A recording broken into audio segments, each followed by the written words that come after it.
What's your playing style? Aggressive? Passive? Do you wait for the perfect opportunity? Or do you play any two cards? Earlier in the series, we celebrated bluffing. But while the occasional bluff never hurt anyone, the best advice for a beginner is to keep it tight. Level 2 continues with player styles. There's no right or wrong way to play poker.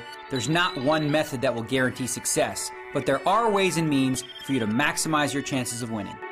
There are good habits and bad habits. There are situations to avoid and situations to seek. And there are those who have the knowledge to exploit them. We're going to teach you how to master the game, from the basics to the advanced.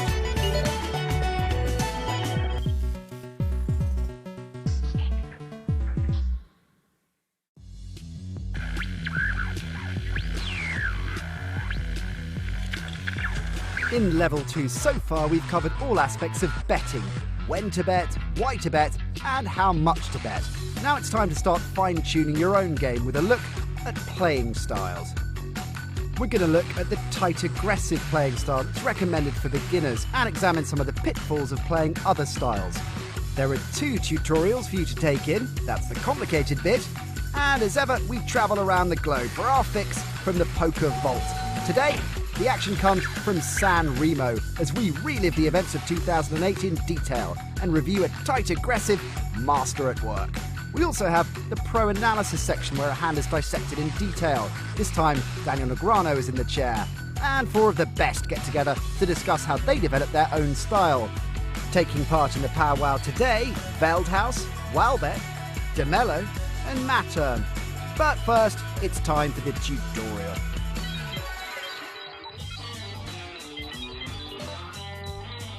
There is no correct way of playing in poker. Everyone has their own style, and a lot of different styles can produce a profit. Some players like to play most of their hands. Others just focus on getting the maximum out of their best hands. The tight aggressive playing style is recommended for most players. So what is the tight aggressive style? Playing tight. Playing tight means focusing on the best starting hands such as big pairs or big aces. If the situation is right, they may also play hands like lower suited aces and suited connecting cards. Playing aggressively. Playing aggressive means playing your hand strongly. This involves more betting and raising instead of checking and calling. So how to play a hand tight aggressive? Let's show you an example. You hold a pair of 10s on the button. 3 players in front of you call the big blind. The passive approach would be to call in the hope of hitting another 10 on the flop. The aggressive approach would be to raise. This will either win you the pot here or lessen the amount of opponents considerably. Let's say you raise 6 times the big blind to $12. $12 is a good amount to raise here, as this is the result of the standard raise of 3 big blinds, plus 1 extra bet for every caller. Only one player calls the bet, and the both of you see a flop of King 8-5. Your opponent checks to you, and you decide to make a continuation bet. There is a chance that you have the best hand at the moment, but your holding is vulnerable to overcards, and you are glad that your opponent folds to your aggression. Looks easy, right? Let's look at what happened in this hand. You raised a 10-10 before the flop thinned the field, and this gave you the advantage of playing the hand heads up and in position, meaning you act last. This is particularly valuable with pocket pairs that are vulnerable to overcards. On the flop, you continued your aggression with a further bet, which made your opponent fold.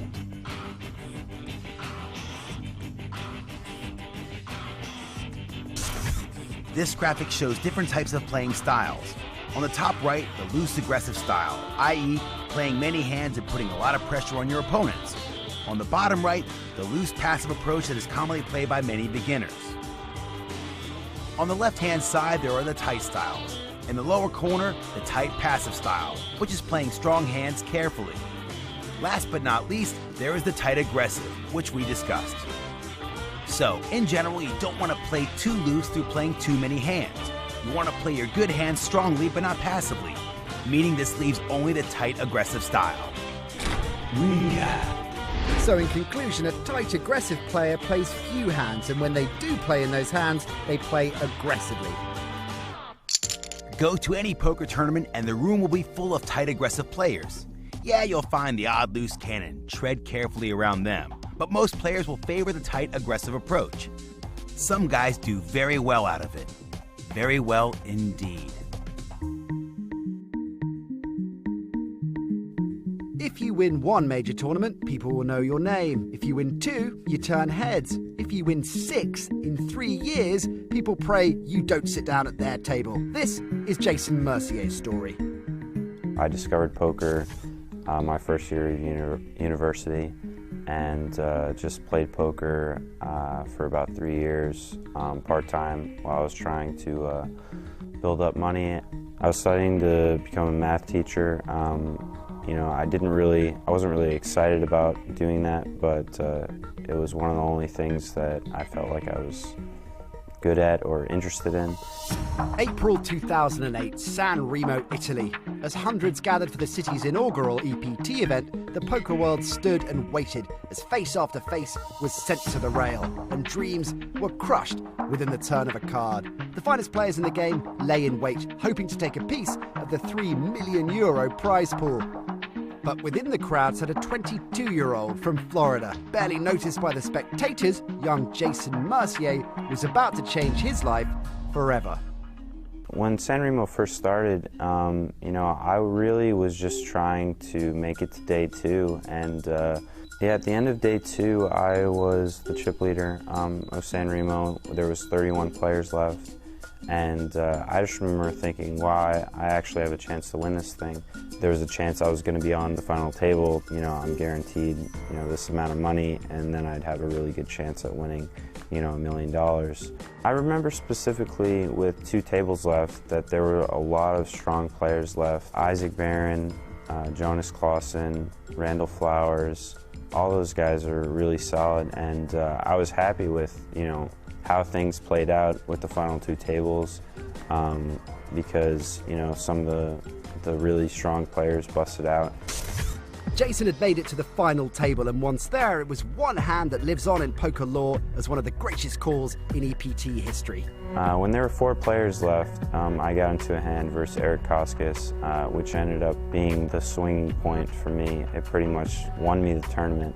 I ended up deciding to play 9-5 off from under the gun, just trying to steal, and he defended with 10-3.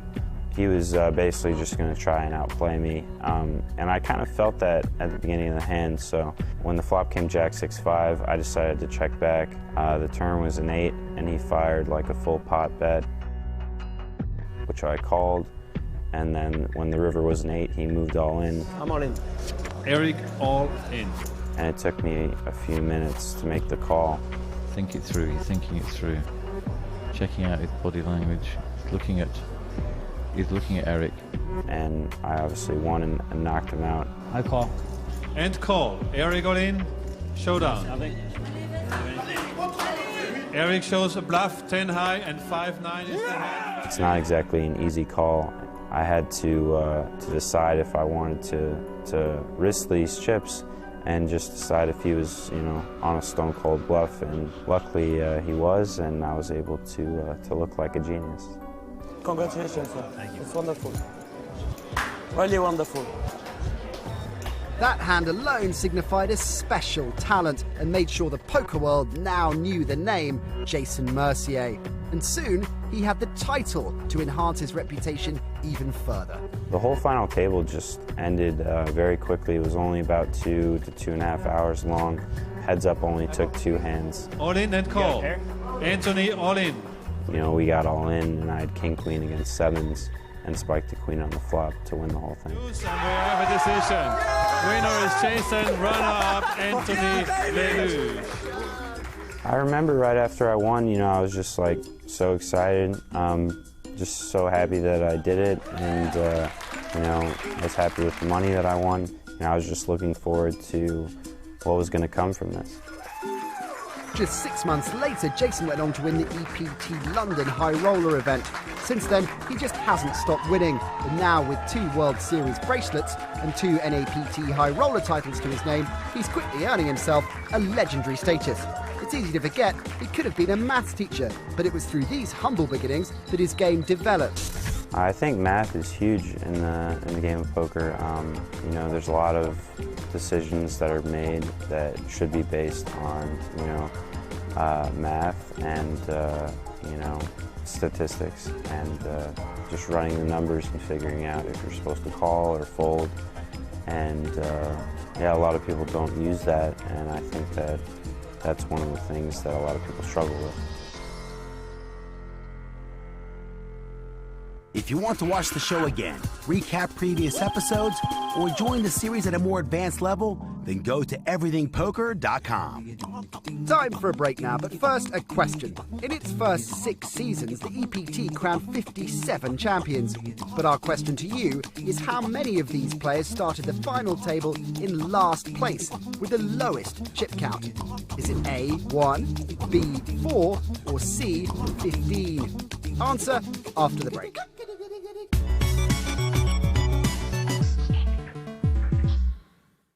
Before the break, we asked you how many EPT winners from seasons 1 to 6 started the final table with the lowest chip count. There has, in fact, only been one. A long time ago, a fresh-faced Noah Boaken did it in Copenhagen, season 1. OK, on with the show. We've advised the tight, aggressive playing style is the one to aim for. But let's have a look at the problems that can occur when adopting other playing styles.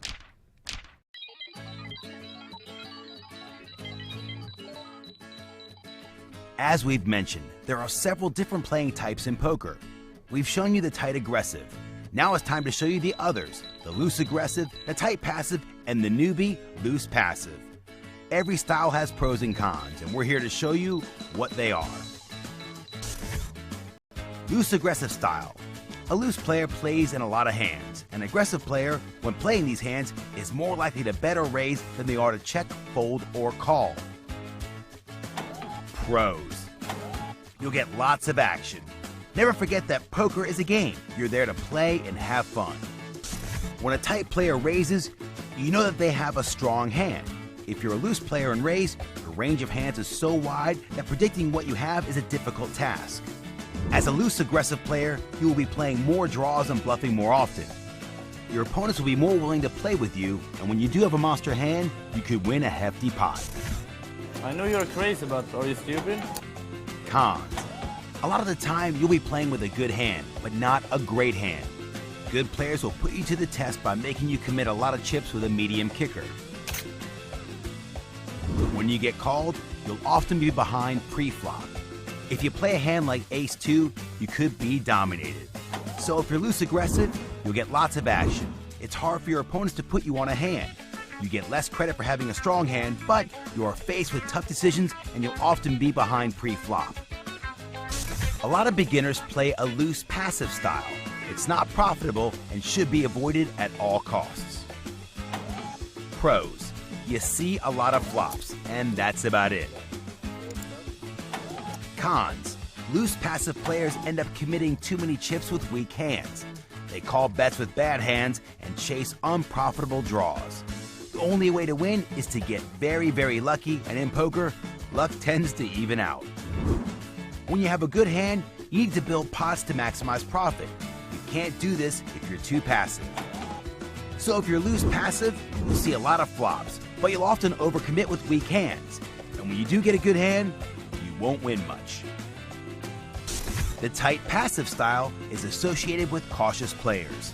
They play strong hands only and will rarely bet or raise. Pros.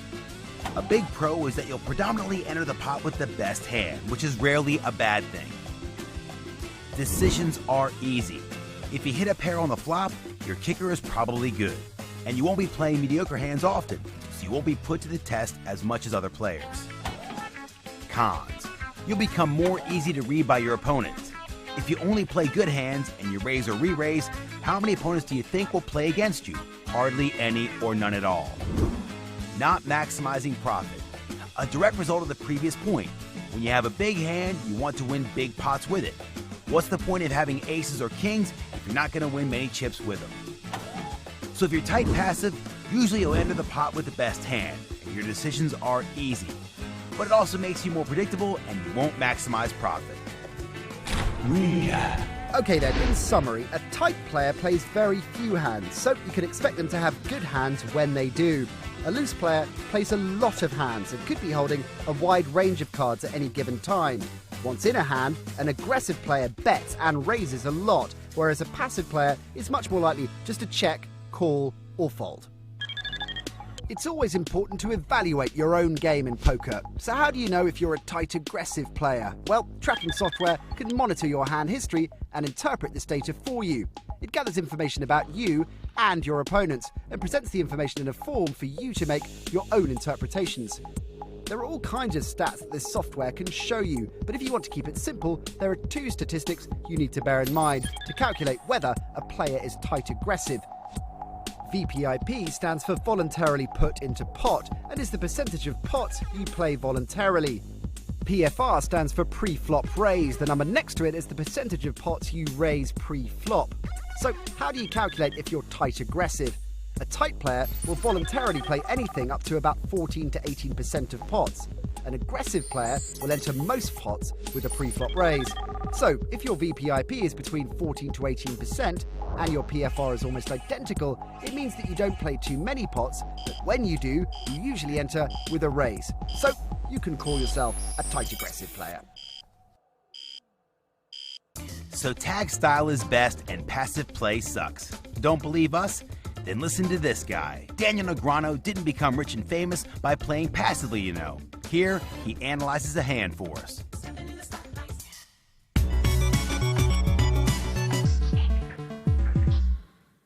Now let me start by saying I'm all for setting traps and I'm all for being tricky, but there are some times in a poker hand where you just need to be aggressive and passive play will get you into trouble.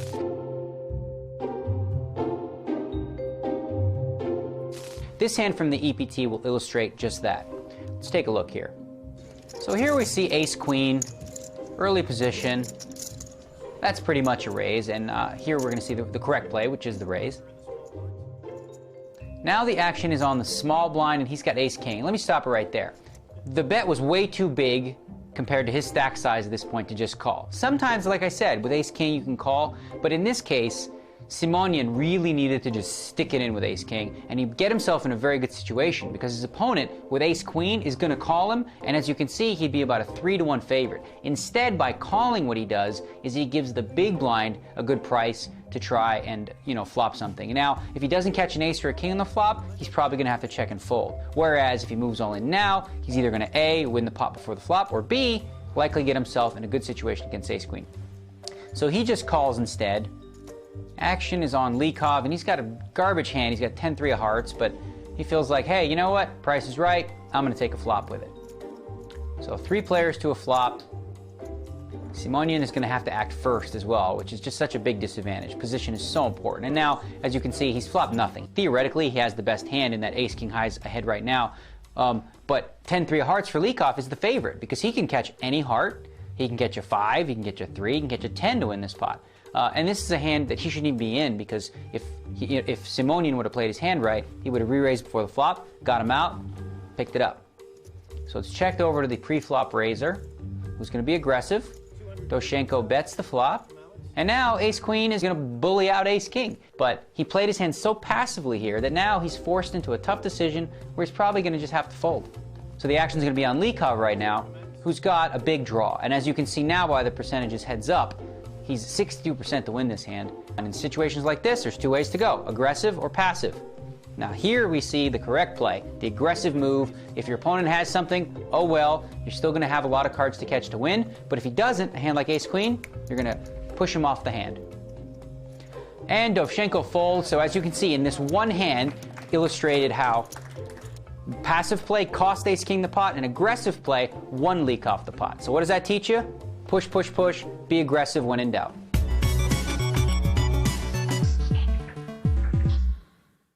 Now time for another dose of the all-important poker terminology. I'm Henri. The whole enchilada? It's at least a flip, right? That's unreal. I push you fold, yeah? Here's some playing styles. Rock. A rock is a tight player. When they do play a hand, beware. It's probably a monster. Donkey. This is a derogatory name given to a poor poker player. or to know better? Nit, a type passive player that avoids large pots and has a timid approach to the game. Calling Station. This is a player that makes a habit of just calling. Beware, these guys can make two pair on any trashy flop. Shark. These are the guys to avoid. Strong and dangerous poker players. If you want to learn more about poker, then go to pokerstars.com. Now it's time for the powwow, and as this show is all about playing styles, let's hear some advice from the pros as they discuss exactly how to find the style right for you.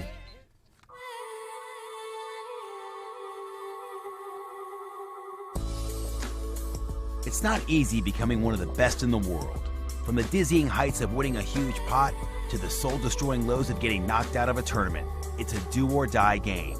But poker players young and old have to start somewhere, and finding your own style is the first key to success.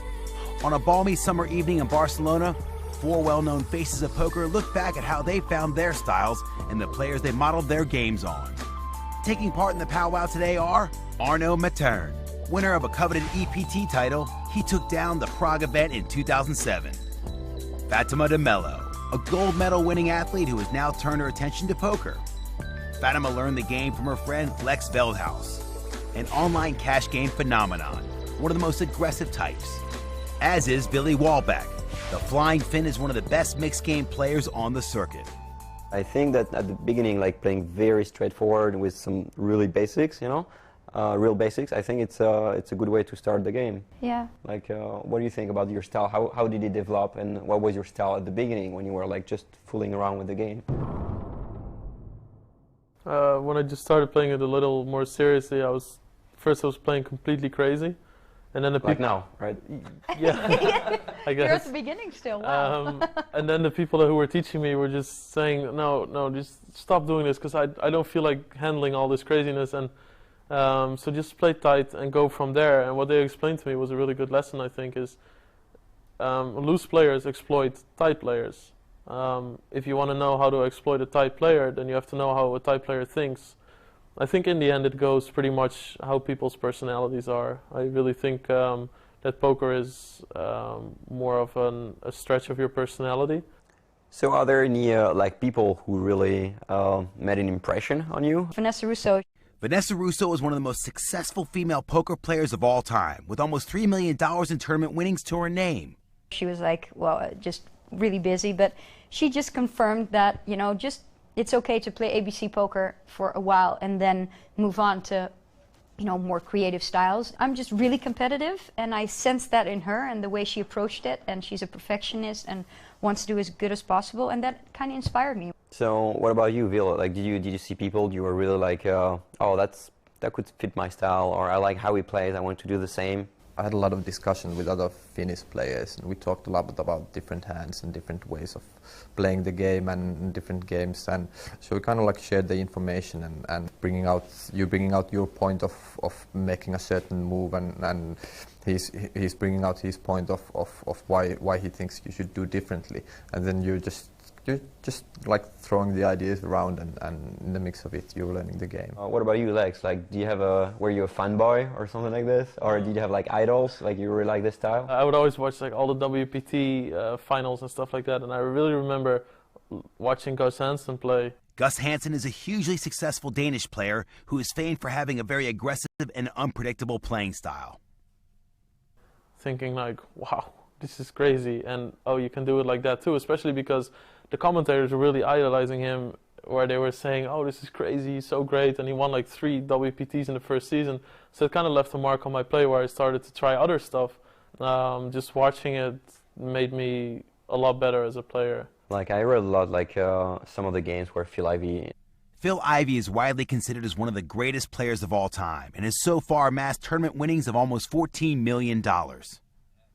Especially on TV where I was playing, and I mean, he impressed me a lot, and I think is very, like, as you said, is very focused, like almost autism, like he's really into it, like it's what we call tunnel view, and I really like this mindset, like to be 100% focused on one thing, which is playing poker right now, like, very low profile, very classy, do my thing, get out of the way, you know, and not to do a big mess about it, just do his things the best he can, and I think this influenced me like really a lot. That's cool. Well, that might not be everything you wanted to know about poker, but we're getting there. Let's review what we've learned today. We now understand what it means to be a tight, aggressive player and why it's the recommended approach for beginners. And we looked at where this style could take you. And we checked out all the other typical playing styles. Plus we examined the difficulties you can run into if you're too loose or too passive.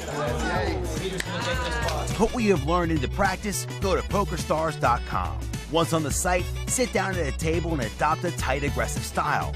That means folding the majority of your cards. But once you have a hand strong enough to play, do it with conviction and aggression. Here's what's in store in our next show. We focus on how to gather information on your opponents and how it could be critical when making those key decisions. I'm all in.